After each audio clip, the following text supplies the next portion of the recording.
First Minister, surely for the good of Scotland, it's time to sack Humza Yousaf. Today at 1, new figures show record waiting times in England for an ambulance and for treatment in A&E. Many patients are waiting 5 times longer than they should for an ambulance. The widow of one man who died after none came tells us of her anguish. But we kept thinking that the ambulance will pull up any minute. You know, we kept thinking, oh, it's going to arrive, you know, it'll be okay. And it just didn't. One patients group tells us that the pressures on the NHS this winter have become intolerable. Hello, good afternoon. There is more evidence today of the crisis in the National Health Service in England. Ambulance response times in December were the worst on record.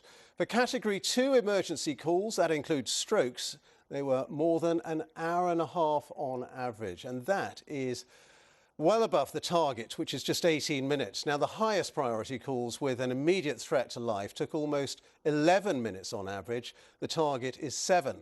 And patients are waiting even longer in accident and emergency. 35% of people waited more than 4 hours. That's another record.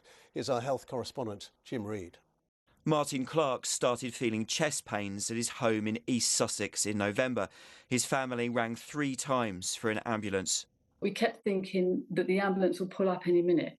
You know, we kept thinking, oh, it's going to arrive, you know, it'll be okay.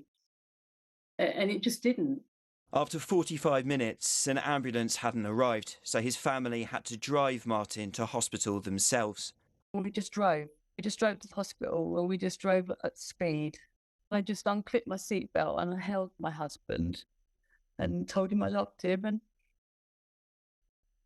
and then that was it. He was gone. Last month was the busiest on record for the NHS in England, with high rates of flu and COVID filling up hospital wards. On average, ambulance response times rose to their highest level on record.